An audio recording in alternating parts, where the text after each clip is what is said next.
Percikan api beterbangan ke segala arah. Batu ini berkali-kali lipat lebih kuat dari baja ilahi. Jika dipoles menjadi senjata, itu pasti harta karun rahasia. Ini membuat semua orang cukup terkejut. Bagaimana bisa sekuat ini? Dari kelihatannya, anak manusia itu sudah menggunakan kemampuan ilahi yang hebat, tetapi dia masih belum berhasil menembusnya. Mungkinkah setelah pertempuran itu, fondasimu terluka, kekuatan sihir mengering, tubuh terluka parah? Jika kamu tidak bisa melakukannya, jangan memaksakannya. Nuolan tersenyum, membawa semacam perasaan menyelidiki. Ketika dia melihat Si Hao, ada sedikit provokasi juga. Jin yang juga melihat Si Hao, memperlihatkan ekspresi aneh. Dia berharap Si Hao benar-benar terluka, dan itulah sebabnya situasi seperti ini terjadi. Dengan cara ini, dia akan merasa sedikit lebih tenang. Bagaimanapun, setelah pertempuran, dia sendiri terluka parah. Jika anak manusia alam rendah ini tidak terluka, maka itu benar-benar akan membuatnya terlalu jengkel dan marah. Tebakanmu benar, kultivasiku rusak. Lupakan saja, aku akan membawa batu ini kembali dan mencari kesempatan untuk membukanya perlahan. Bagaimanapun, ini tetap sesuatu yang kubawa kembali dari Immortal Domain, aku akan menganggapnya sebagai oleh-oleh. Kata Si Hao.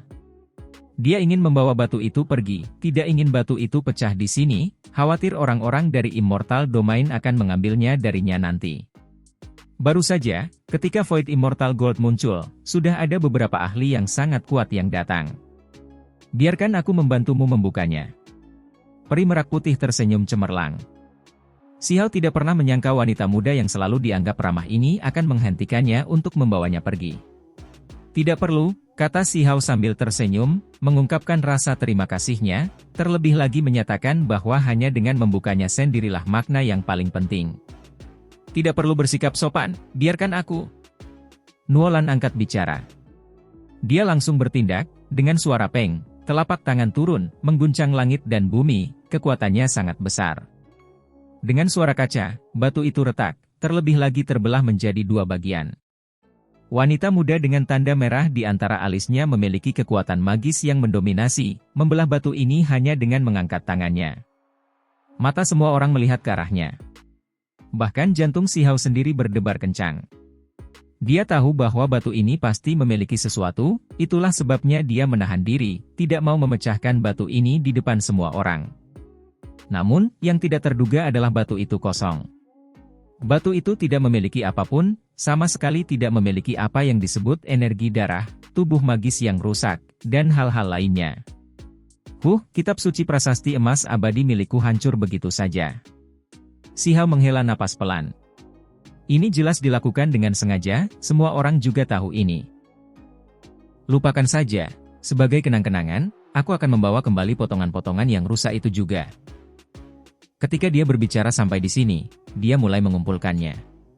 Tunggu. Hanya saja, anak-anak muda lainnya dari domain abadi semuanya berhati-hati, tidak menunjukkan sedikitpun kecerobohan, masih belum mau melepaskan ini. Bahkan Huo Fudou yang berpakaian ungu hendak mengambil tindakan. Pikiran Si Hao tenggelam. Sepertinya dia tidak bisa menyembunyikan sesuatu. Dengan hal-hal seperti ini, dia melambaikan tangannya, menunjukkan bahwa dia akan memeriksanya sendiri. Dua batu yang pecah itu ditutupi retakan, terbelah panjang. Ada satu bagian yang relatif lebih besar, masih sepanjang 3 kaki. Si Hao memilihnya, memeriksanya dengan hati-hati mengerahkan tenaga. Dengan suara kaca, perlahan-lahan terbelah, melepaskan helai demi helai kabut hitam. Pada saat yang sama, ada bau busuk yang membuat orang mengerutkan kening. Ketika kabut tebal itu menyebar, orang-orang di sana semua mundur, dengan tegas menghindarinya. Itu karena kabut hitam dan energi darah jenis ini semuanya adalah benda berbahaya, yang mudah menyebabkan malapetaka iblis. Itu mungkin benda yang sangat berbahaya. Bahkan pikiran Si Hao sendiri tenggelam. Benda ini berbeda dari apa yang dia duga. Itu sama sekali bukan harta karun tertinggi, sebenarnya memiliki bau busuk. Setumpuk batu jatuh, artefak di dalamnya memperlihatkan jati dirinya yang sebenarnya. Selain itu, kabut hitam itu tersebar. Bau busuknya menjadi samar. Orang-orang di sekitarnya berjalan mendekat, memeriksanya dengan hati-hati. Adapun Sanzang dan Shenming, mata mereka bahkan lebih menatap tanpa berkedip, sangat terpesona. Nuolan adalah yang pertama tertawa, kecantikannya terungkap sepenuhnya. Bintik merah di antara alisnya bahkan lebih bersinar, tubuhnya bergoyang seperti teratai ilahi ditiup angin. Ini benar-benar harta karun tertinggi, tangguh, layak dimiliki. Ini cocok denganmu. Nuolan mengejek. Jin Yang dan yang lainnya juga mengeluarkan ekspresi aneh, membawa senyum dingin. Mereka kini tenang, ini bukanlah harta karun yang luar biasa. Sanzang dan Shen Ming saling berpandangan, lalu menatap Si Hao, ekspresi mereka rumit. Sanzang menepuk bahu Si Hao, lalu berkata, ya aku akan membantumu mengambil batu. Bukankah kau bilang kau juga tidak bisa melihatnya, bahwa kita harus bergantung pada perasaan kita sendiri? Si Hao berkata dengan wajah muram. Ia merasa sulit untuk mempercayainya. Apa yang ada di dalam batu itu terlalu aneh. Itu adalah bagian dari pedang kayu, dan telah membusuk. Terutama ketika dilihat dari sudut pandang manapun, pedang itu digunakan untuk mengajar anak-anak. Pedang itu tidak hanya kecil, modelnya juga kekanak-kanakan, jelas-jelas dibuat untuk anak-anak. Yang paling menggelikan adalah pedang itu sudah lapuk. Sentuhan kecil saja bisa membuat ampas kayu berjatuhan. Ini, siapa yang menyegel ini? Si Hao ingin mengutuk keluar. Ini terlalu menyebalkan, seperti lelucon, mengejek generasi selanjutnya. Tentu saja, ini berdasarkan premis bahwa benda-benda di batu ini benar-benar disegel. Kalau tidak ada gunanya bahkan jika dia mengutuk dalam hati. Yang menggelikan adalah warnanya gelap dan kecoklatan, sangat kotor. Setelah diperiksa lebih dekat, bahkan ada bekas kepalan tangan kecil, jejak seorang anak yang berlatih menggunakannya dalam waktu lama. Bagaimanapun, ini adalah sesuatu yang tertinggal dari kejatuhan kaisar, artefak kuno. Jika beberapa kolektor generasi tua melihatnya, mereka bahkan mungkin akan menawarkan beberapa koin dewa untuk membelinya. Nuolan mengejek. Tokoh-tokoh hebat yang benar-benar menyukai artefak kuno, bukan tidak mungkin bagi mereka untuk ingin membelinya dengan beberapa koin abadi. Huo Fudou berkata dengan ekspresi serius. Namun, tidak peduli bagaimana orang melihatnya, mereka merasa ini adalah ejekan. Si Hao terdiam. Dia jelas merasakan gelombang aura yang mirip dengan inti pedang abadi, jadi mengapa pedang kayu busuk ini muncul? Mungkinkah yang disebut kesamaan itu hanya berasal dari era yang sama? Si Hao tidak percaya pada hal-hal gaib. Dia dengan hati-hati merasakannya, lalu dia bergerak, memegang pedang kayu itu. Dengan suara kaca, satu kesalahan, sepotong kecil terjepit, jatuh ke tanah. Sanzang memiliki ekspresi sakit hati, berkata, ya hati-hati, bagaimanapun juga, itu adalah artefak kuno, jangan merusaknya. Bahkan kamu ingin mengejekku? Si Hao ingin menghajar seseorang.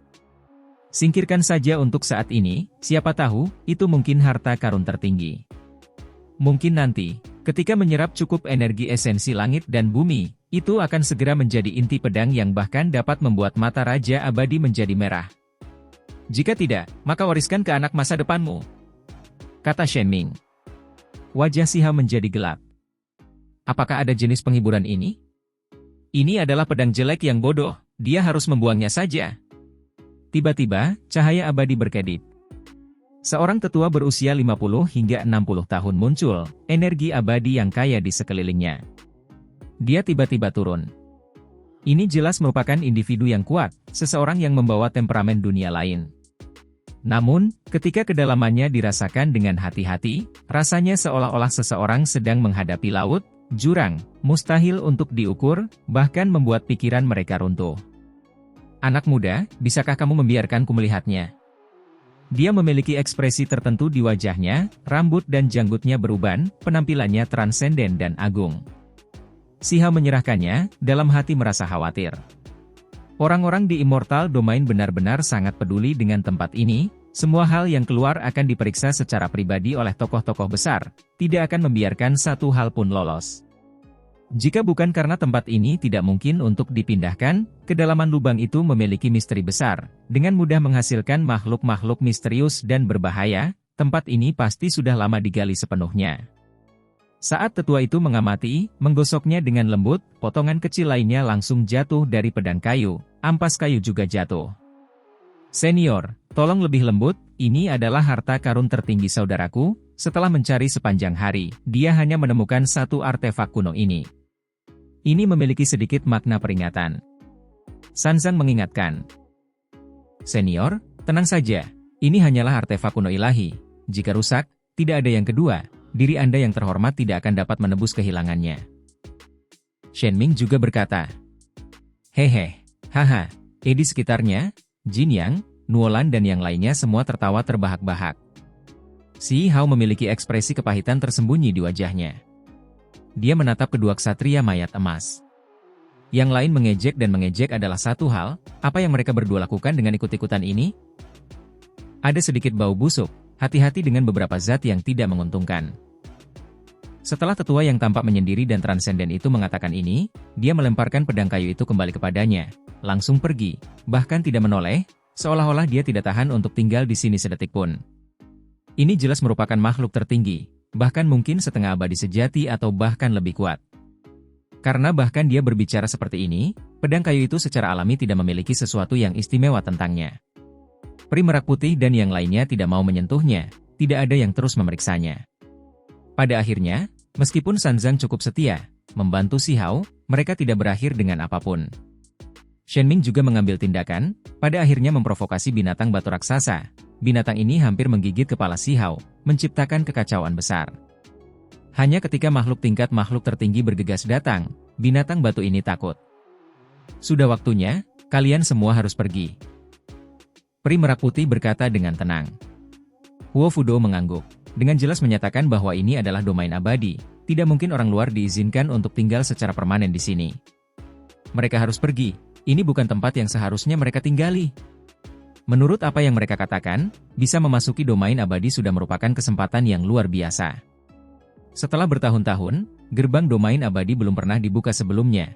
Ini adalah acara besar. Tidak ada yang bisa masuk selama seluruh era yang hebat. Hari ini, tidak ada yang bisa tinggal di belakang juga. Jika bukan karena Si Hao yang merasa khawatir, dia benar-benar ingin keluar, menyerbu ke kedalaman Immortal Domain.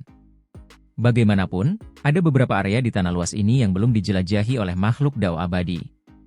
Dunia luar adalah fondasinya. Di sanalah teman-teman dan orang-orang terkasihnya berada, beberapa orang dan kejadian tidak bisa dia lupakan. Dia harus kembali. Ketika mereka meninggalkan gerbang batu, pria parubaya klan Gagak Emas yang mengawasi gerbang menatap Si Hao dengan tajam. Pada saat itu, cahaya abadi seperti kilat, menekan. Si Hao merasa seolah-olah matahari besar sedang menghancurkan, akan meledakkannya berkeping-keping. Namun, dia tetap berdiri teguh, tidak jatuh. Sudah lama sejak saya melihat anak muda ras manusia yang begitu kuat. Hiduplah dengan benar, saya harap suatu hari tiba saat kita bisa bertemu lagi. Kata pria parubaya klan Gagak Emas. Dia merilis sedikit informasi yang membuat Si Hao terguncang.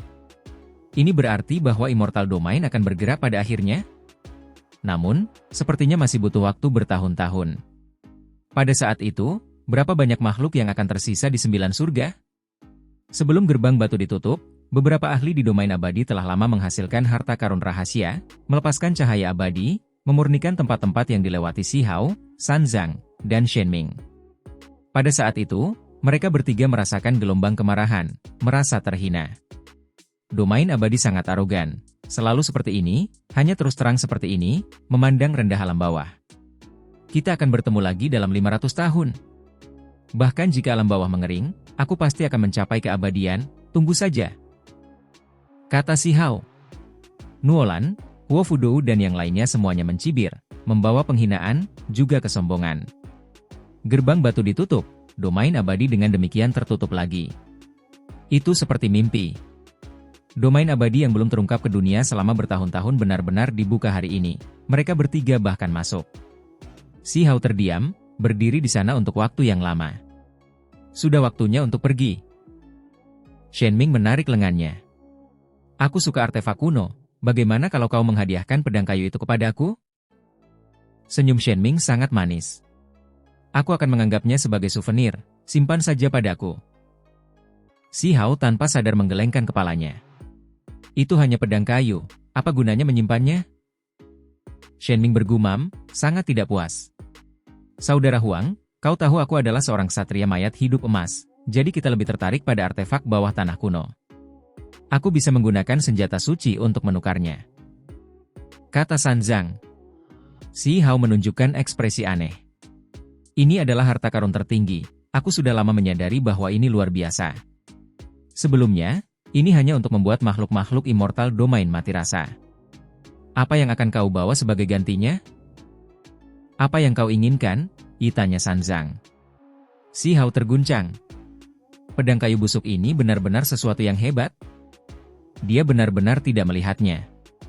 Dia segera membuka mulutnya dan berkata, prasasti emas abadi Void. Tidak apa-apa. Sanzang bahkan tidak berpikir sejenak, langsung mengangguk tanpa ragu-ragu. Si Hao terguncang. Prasasti saja tidak cukup. Ekspresi Sanzang dari 3 obat kehidupan tidak begitu bagus. Berkata, aku bahkan bersedia menyerahkan Void prasasti emas abadi, apalagi yang kau inginkan? Si Hao tidak mengatakan apa-apa, malah menatapnya. Sekarang, dia sudah yakin bahwa benda ini benar-benar tak ternilai harganya, terlebih lagi sangat berguna bagi para ksatria mayat hidup. Sosok Shen Ming sangat anggun. Dia menatap Sanzang, berkata, pantas saja, siapa yang menyuruhmu bertengkar denganku soal ini, dengan terburu-buru. Sekarang lihat apa yang telah kau lakukan. Aku bercanda, jika kalian semua benar-benar membutuhkannya, aku bisa memberikannya kepadamu. Si Hao tidak ingin bersikap bermusuhan dengan mereka berdua. Kedua ksatria mayat hidup emas ini bukanlah tipe yang baik hati. Jika mereka berselisih satu sama lain, tidak ada manfaatnya. Tentu saja, itu juga akan tergantung pada ketulusan keduanya, jika mereka cukup jujur. Kami tidak sengaja menyembunyikan sesuatu, atau kami tidak akan terburu-buru untuk bertukar pikiran denganmu, dan memperlihatkan kekurangan dalam perilaku kami. Sanzang berkata, menunjukkan ketulusannya. Benda macam apa ini sebenarnya? Tanya si Hao. Dia benar-benar penasaran. Itu hanyalah pedang kayu yang sudah lapuk, tetapi mereka berdua benar-benar menginginkannya. Orang harus mengerti bahwa ketika mereka berada di Immortal Domain, dia telah memeriksanya secara pribadi. Pedang itu sudah benar-benar lapuk, hancur hanya dengan sekali cubitan. Pada saat itu, dia juga melihat Sanzang bertindak agak tidak wajar, benar-benar mengambil potongan kecil pedang kayu yang jatuh ke tanah. Di tempat seperti itu, yang lain semua menentang si Hao, tetapi tindakan Sanzang cukup menarik, seolah-olah mereka juga mengejek dan mengolok-olok si Hao. Sekarang, sepertinya mereka benar-benar menghargai potongan pedang kayu itu, tidak mau menyia-nyiakannya. Ini adalah obat 3 kehidupan, obat hebat luar biasa yang hanya bisa tumbuh di tanah pemakaman. Sanzang langsung berkata. Shen Ming mengangguk, tidak menyembunyikan apapun sekarang, matanya yang berputar-putar meledak dengan cahaya yang mencengangkan. Ini jelas terlalu penting bagi mereka. Sebelumnya, si Hao pernah mendengar mereka membicarakannya, mendengar mereka mengatakan bahwa obat 3 kehidupan dapat membantu para ksatria mayat hidup berevolusi. Bagi klan mereka, itu adalah harta karun tertinggi yang tak tertandingi yang melampaui segalanya. Meskipun si Hao telah menduga bahwa benda ini luar biasa, dia tidak pernah menyangka bahwa ini adalah obat 3 kehidupan itu. Ini adalah benda suci tertinggi bagi garis keturunan ksatria mayat hidup, benda legendaris, sesuatu yang dapat dirindukan tetapi tidak ditemukan, hampir tidak ada yang melihatnya sebelumnya.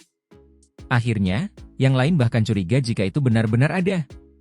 Itu karena mereka hanya mendengarnya, tidak pernah benar-benar melihatnya.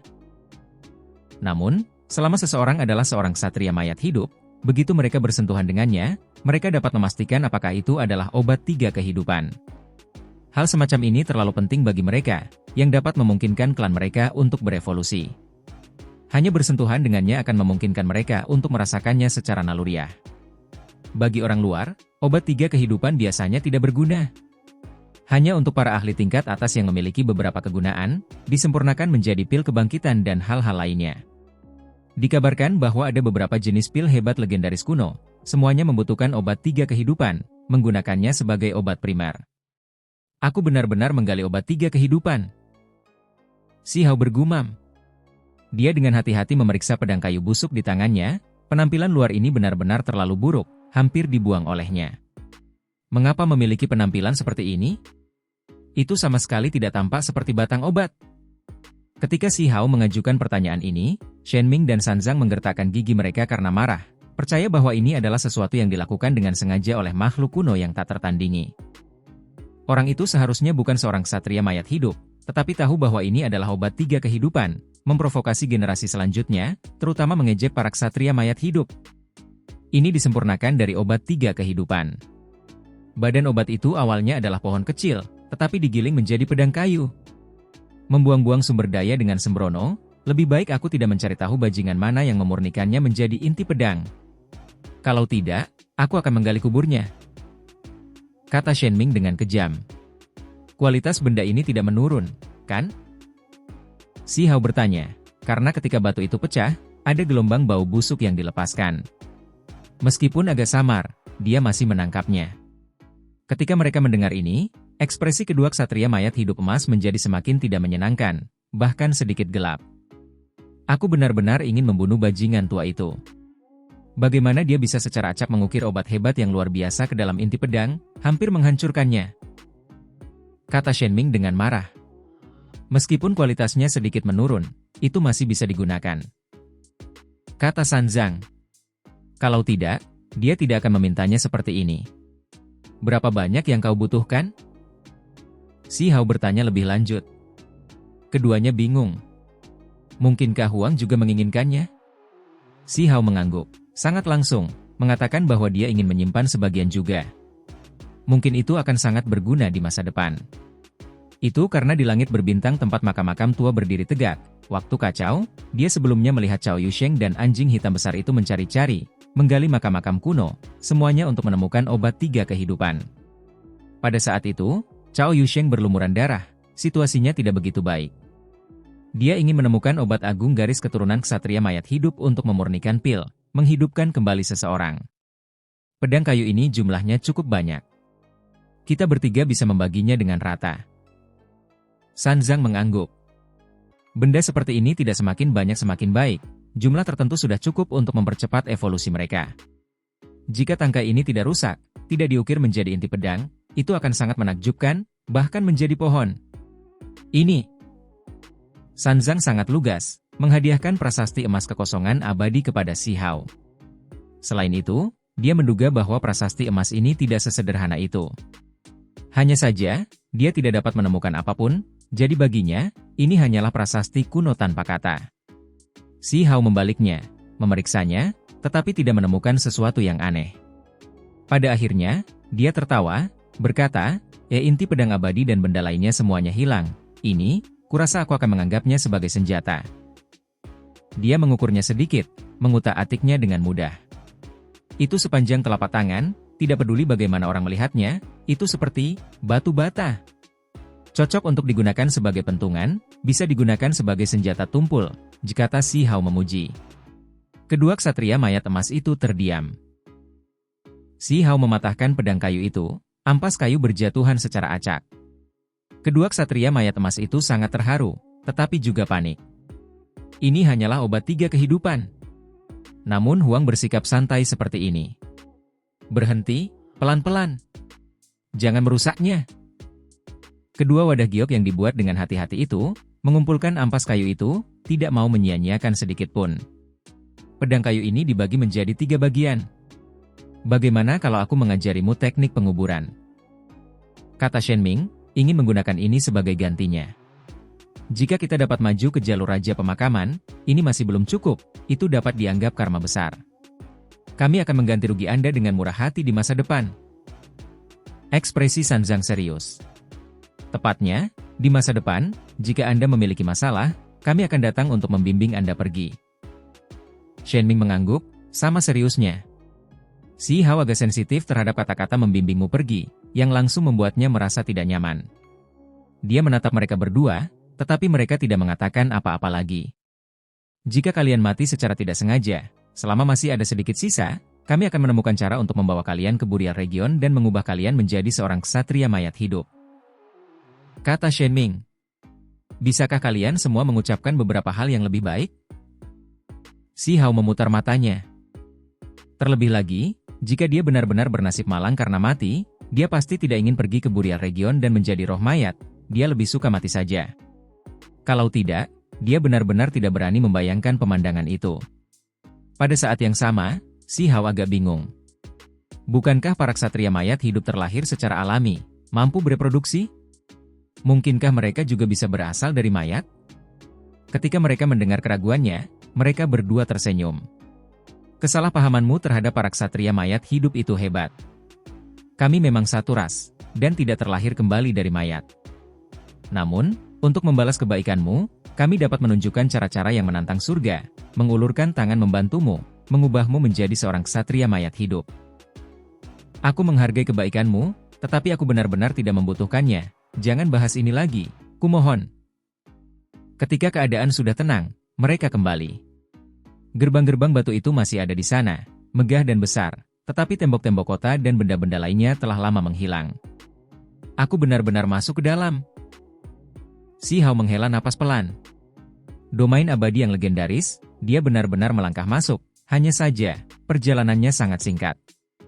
Jika Tetua Agung ada di sini, maka itu akan luar biasa. Hanya saat itu saja mungkin sudah cukup baginya untuk mencapai keabadian.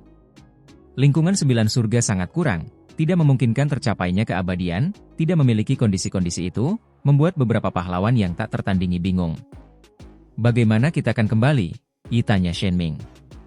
Ini agak menjengkelkan. Ketika mereka datang, formasi transportasi itu semuanya searah. Jalan kembali seperti apa yang bisa dibicarakan? Bagaimana kalau kita bertanya kepada orang-orang Immortal Domain, kata si Hao. Selain itu, dia benar-benar mulai mengetuk pintu-pintu raksasa itu. Sayangnya, pintu-pintu itu tidak bergerak sama sekali, tidak bercahaya. Gerbang-gerbang batu itu menekan segalanya, kebal terhadap semua, tidak bisa digerakkan sama sekali.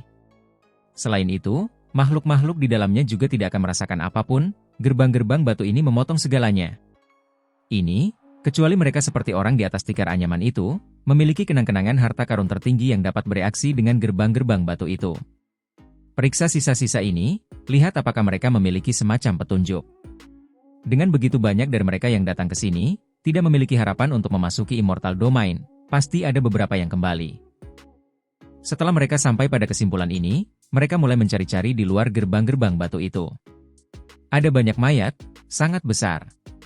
Beberapa telah berubah menjadi tulang-tulang layu, sementara beberapa masih memiliki lapisan kulit dewa yang layu. Benar saja, mereka menemukan sesuatu. Melalui beberapa sisa-sisa, mereka melihat beberapa petunjuk, mengikuti jalan setapak di sepanjang langit berbintang ke arah tertentu.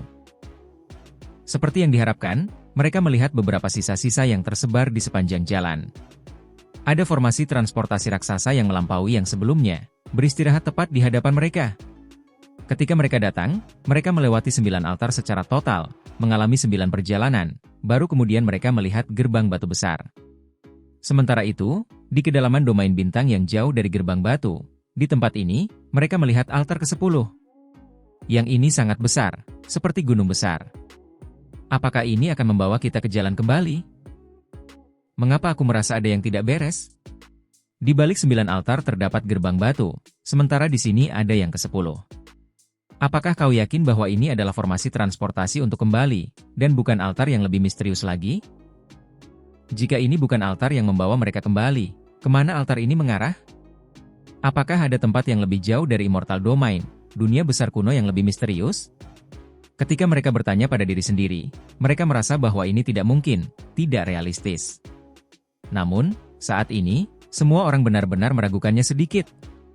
Terserah, bagaimanapun juga, kita tidak punya pilihan lain. Ini adalah satu-satunya altar, jadi ayo pergi. Pada akhirnya, mereka naik. Gelombang cahaya terang melintas. Mereka menghilang dari lokasi semula. Cahaya ilahi sumber bersinar, seluruh altar tertutup oleh hujan berkabut, tidak berhamburan setelah waktu yang lama berlalu. Namun, sudah tidak ada seorang pun yang tersisa di atasnya. Dapat dikatakan bahwa altar ini terlalu megah, kekuatan pengangkutannya tak tertandingi. Bahkan setelah waktu yang lama berlalu, masih ada hukum alam spasial yang mengelilingi tempat ini, megah dan luar biasa. Sepanjang jalan, Si Hao, Sanzang, dan Shen Ming terkejut. Ada cahaya di mana-mana, sangat menyilaukan. Seolah-olah mereka naik ke keabadian, akan memasuki dunia kuno yang misterius. Ini membuat mereka terkejut. Jalan ini sangat misterius, kemana mereka menuju? Mereka belum meninggalkan domain abadi selama itu, mungkinkah itu benar-benar dapat membawa mereka ke dunia yang lebih megah dan indah? Akhirnya, terowongan spasial tidak lagi tenang, mentransmisikan suara gemetar yang kuat, meletus dengan kekuatan yang tak tertandingi. Itu hanya akan menghancurkan mereka bertiga menjadi berkeping-keping. Garis demi garis cahaya petir muncul, bergemuruh di telinga mereka. Ketiganya keluar dari lorong itu, tercengang tak tertandingi. Tempat macam apa ini? Mereka menunjukkan ekspresi terkejut, semuanya tercengang saat melihat dunia kuno ini. Tidak ada batas, luas dan tak terbatas. Seolah-olah mereka telah tiba di ujung dunia. Beberapa area hanya memiliki kekacauan purba yang kabur, tidak ada bintang yang terlihat, juga tidak ada cahaya abadi. Ini jelas bukan domain abadi, satu-satunya hal yang bisa dirasakan di sini adalah kekosongan dan keprimitifan. Selain itu, hanya ada cahaya guntur yang jatuh dari kejauhan. Tempat ini sangat tidak stabil, kekosongan ditutupi retakan. Ada cahaya petir di mana-mana, pemandangannya mengerikan. Seberkas cahaya petir menyambar ruang di sebelah Sanzang, membuat ekspresinya berubah. Jenis kekuatan itu terlalu besar, bahkan membuatnya merasakan ancaman hidup dan mati. Tidak bagus, kesengsaraan petir besar ditujukan pada mereka yang berada di alam pelepasan diri. Sanzang sangat tajam, segera merasakan kelainan, sampai pada keputusan ini. Cepat, sembunyikan kultivasimu, atau akan merepotkan, akibatnya sulit diprediksi. Sanzang berkata cepat, merasakan sesuatu. Itu karena ini mirip dengan rumor yang didengarnya. Hong. Pada saat yang sama, Si Hao disambar petir, membuatnya terhuyung-huyung, separuh tubuhnya hangus hitam, kekuatan petirnya luar biasa. Jika itu adalah makhluk normal, mereka akan berubah menjadi batu bara hangus dengan satu serangan. Bahkan Si Hao merasa tubuhnya sangat sakit, tetapi untungnya, dia tidak terluka. Kulitnya berkilau. Dengan sekejap, warna hitam hangus itu menghilang, kulitnya kembali memancarkan cahaya cemerlang. Ketiganya menekan kultivasi mereka, menyembunyikan alam kultivasi mereka, keterampilan dao mereka seolah menurun, menjadi kultivator kecil, yang lemah. Benar saja, guntur melemah, kilat tidak lagi ganas. Namun, masih ada kilat yang terbang di atas, menyambar tubuh mereka, tetapi kekuatannya jelas melemah. Tubuh mereka dapat dengan mudah menahannya. Itu seperti yang diprediksi Sanzang. Tempat ini terlalu aneh, karena pancaran listrik terbang ke segala arah. Mereka akan menderita kesengsaraan surgawi segera setelah datang ke sini? Itu terlalu mengerikan dan mencengangkan. Seseorang harus memahami bahwa di dunia luar, di berbagai surga dan bumi yang agung, kesengsaraan surgawi telah berhenti muncul sejak lama. Hanya ketika seseorang cukup kuat sendiri, menggunakan metode yang paling kuat untuk menerimanya, akan ada peluang untuk muncul. Tentu saja, metode semacam itu akan mendatangkan hukuman surgawi yang sangat mengerikan, memadamkan tubuh dan jiwa seseorang. Bisa dikatakan tidak banyak orang yang sanggup menahan amukan surga seperti itu. Sementara itu, ini berarti kesengsaraan surgawi jarang terlihat, tidak muncul berkali-kali di dunia ini. Namun, di tempat ini, kesengsaraan surgawi langsung muncul, seolah-olah kesengsaraan surgawi yang telah menghilang selama era yang hebat semuanya terkonsentrasi di sini. Masalah ini benar-benar aneh. Itu terlalu tidak normal. Mereka bertiga terkejut dan terguncang. Ketika mereka dengan hati-hati melihat sekeliling mereka, mereka semua merasakan bulu kuduk mereka berdiri tegak, karena ada kemungkinan besar kesengsaraan surgawi akan melihat melalui kultivasi tersembunyi mereka. Pada saat itu, mereka akan mati di lautan guntur. Tanah kuno yang sangat luas, tidak ada batas yang terlihat, luas dan kosong, bahkan setitik debu pun tidak terlihat, hanya guntur dan kilat. Shen Ming mendesah. Ayo menuju ke sumber petir, lihat tempat seperti apa ini sebenarnya. Kata Si Hao. Dia memimpin jalan, bergerak melalui cahaya listrik, terbang ke depan. Apakah kamu sudah gila? Kata Shen Ming. Ini sangat berbahaya. Kesengsaraan surgawi turun bahkan sekarang, seberapa mengerikankah itu di sumbernya? Kalau tidak, kita juga tidak punya jalan keluar. Kamu dapat melihat bahwa tidak ada formasi transportasi di sekitar kita. Apakah kamu tahu bagaimana cara kembali? Kita hanya bisa maju, jawab Si Hao. Shen Ming tercengang. Ini adalah kenyataan. Sejak mereka berjalan keluar dari altar agung itu, mereka kehilangan arah. Ayo pergi dan lihat. Sanzang setuju. Cahaya petir itu terkonsentrasi seperti hujan, mengalir turun dari atas, jatuh dengan suara pilih pala, menghantam sekeliling dan tubuh mereka. Garis demi garis cahaya mengalir lewat, semuanya petir, terlalu terkonsentrasi. Sebenarnya tidak banyak perbedaan dari tetesan hujan, yang berhamburan turun. Jika bukan karena kita yang berhati-hati, menyembunyikan tingkat kultivasi kita, semuanya mungkin akan jauh lebih merepotkan. Kata Sanzang. Ini membuat semua orang semakin penasaran tentang tempat seperti apa yang mereka datangi. Semakin jauh mereka pergi, semakin tidak stabil ruang itu, karena retakannya terkonsentrasi, seluruh wilayah seperti pecahan porselen yang kemudian dengan paksa disatukan kembali. Ruang yang tidak stabil, langit dan bumi dipenuhi dengan petir. Tempat macam apa ini? Jangan bilang padaku bahwa kesengsaraan petir yang telah menghilang setelah era agung kuno abadi semuanya berakhir di sini, terkonsentrasi di tempat ini? Shen Ming berkata pada dirinya sendiri. Ini sangat aneh, membuat orang merasa tidak nyaman, pada saat yang sama meninggalkan mereka dengan banyak kecurigaan. Dapat dikatakan bahwa selama satu makhluk datang, tidak peduli siapapun itu, mereka akan menghadapi kesengsaraan surgawi, terbenam di dalamnya, langsung dipaksa menghadapi kesengsaraan. Dunia ini terlalu luas. Mereka tidak tahu berapa puluh ribu li yang mereka lewati, tetapi mereka tidak mencapai ujungnya. Namun, cahaya petir seperti hujan menjadi semakin terkonsentrasi. Kita seharusnya sudah dekat dengan tujuan kita perlu bertahan sedikit lebih lama, kata Si Hao. Untungnya, meskipun kesengsaraan petir bergemuruh dengan suara yang memekakan telinga, pada akhirnya, petir tidak melihat melalui tingkat kultivasi mereka yang sebenarnya, jadi tidak ada kesengsaraan surgawi yang cocok dengan alam kultivasi mereka yang sebenarnya yang muncul. Sanzang tidak mengatakan sepatah kata pun, ekspresinya serius. Dia mengingat beberapa kejadian di masa lalu. Itu tertulis di buku pemakaman yang rusak bahwa tampaknya ada tempat seperti ini dengan petir yang tak berujung, seolah-olah itu adalah sumbernya. Kata Sanzang dengan suara berat. Inilah alasan mengapa dia sampai pada penilaiannya sebelumnya. Dia pernah mendengar sebuah anekdot, tetapi buku pemakaman kuno itu rusak, sebagian besar dari apa yang tercatat hilang. Hal-hal yang dia bicarakan pastilah kuno. Para ksatria mayat hidup dengan mudah tidur selama setengah dari era yang hebat setiap kali, hanya surga yang tahu peristiwa zaman apa yang dia bicarakan. Tidak ada gunanya berpikir terlalu banyak. Kita harus mengamati sekeliling kita dan menjelajah dengan hati-hati, kata Shen Ming. Seekor naga petir terbang mendekat, terbentuk dari cahaya listrik. Ia mengacungkan taring dan giginya, meliuk-liuk di tanah, hampir menyerang ketiga individu itu beberapa kali. Ini adalah petir dalam bentuk naga sejati, jelas dan nyata, terlalu mirip. Disertai dengan cahaya guntur, teriakan naga mengguncang langit dan bumi. Kekuatannya benar-benar hebat, tetapi tidak terus mengganggu mereka, terbang keluar lagi pada akhirnya.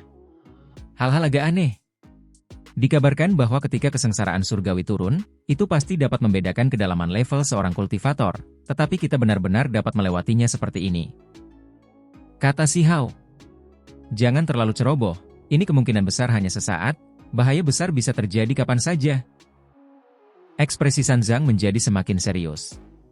Dia dan Shen Ming adalah ksatria mayat hidup emas, mereka membenci petir.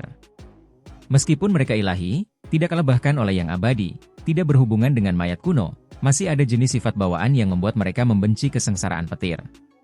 Kita harus bergegas dan bergerak selagi kita belum ditemukan, temukan jalan keluarnya. Kalau tidak, konsekuensinya akan terlalu mengerikan untuk direnungkan, kata Shen Ming. Mereka menambah kecepatan, mengaduk cahaya yang menyilaukan. Tubuh mereka bermandikan hujan yang terbentuk dari petir, menghasilkan banyak busur listrik, cahayanya cemerlang. Petir itu berwarna-warni, pada saat itu, mereka seperti sedang bermimpi. Meskipun berbahaya, itu tetap sangat indah. Aku punya firasat bahwa kita sudah dekat dengan tujuan kita. Pada saat itu, mereka ngeri, semua bulu halus di tubuh mereka berdiri tegak. Di depan, ada aura yang agung, seolah-olah dunia yang tak terhitung jumlahnya terkubur di sana. Itu terlalu menakutkan. Ini terutama ketika garis-garis petir raksasa terbang keluar satu demi satu, meletus di kehampaan, membentuk hujan cahaya yang menakutkan. Itu disertai dengan kekacauan purba yang disertai dengan kehancuran. Ini adalah hamparan jurang petir, cahaya listrik terbang keluar dari bawah. Itu sangat padat, luas dan tak terbatas. Tempat terkutuk macam apa ini? Si Hao terkejut. Saat ini, mereka bertiga merasa bahwa tempat ini sangat berbahaya, tidak berani mendekat dengan gegabah. Jurang petir itu terlalu luas, terlebih lagi sangat cemerlang, sulit untuk melihat ujungnya, luas dan tak terbatas. Itu adalah... Tiba-tiba, ekspresi Si Hao berubah, hanya menolak untuk mempercayai matanya sendiri saat dia menatap ke kedalaman jurang petir. Ada sesuatu.